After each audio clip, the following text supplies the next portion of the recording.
বলেছি যে আপনারা যদি কিন্তু হয়তো ঘুরিয়ে পেঁচিয়ে ছাড়া ৭১-এর ভূমিকার জন্য ফর্মালি সরি বলবেন কিনা? দেখুন, আমরা এটা ফুললি মনে করি এখন যে প্রজন্ম জামাত শিবির করছে এদের সঙ্গে ৭১-এর কোনো সম্পর্ক নাই।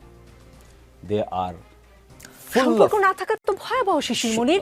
৭১-এর আমাকে মাধ্যমে উত্তর দিতে দেন, বাংলাদেশের জন্ম। আমাকে তো উত্তরটা দিয়ে দিলেন না। জি, আমার প্লিজ এখন সেন্টেন্সটা বলুন। কমপ্লিট করতে এখন দেন। বলুন, কারণ আপনি খুব স্পর্শকাতর কথা বলেছেন। এদের এখন যারা শিবির করছে, আপনি যদি আমাকেই প্রশ্ন করেন, আমাকেই প্রশ্ন করছেন কেন?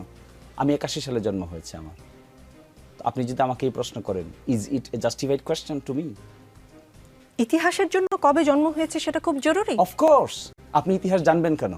To track you in the good track. আপনার বাবাকে দাদাকে আপনি জানবেন না? অবশ্যই জানবো, কিন্তু আপনি যে আমাকে ব্লেম করছেন, না, আপনি blame আমাকে করছি না, আমি আপনি প্রশ্ন তো আমাকে করছি। বলতেছেন কোন একটা জিনিসের জন্য সরি বলতে। কি জিনিসের জন্য সরি বলতে আমাকে বলছেন? আমার জন্ম হয়েছে ৮১ সালে। Why are you telling me to say তাহলে সরি? তাদের আদর্শে আপনি বিশ্বাসী?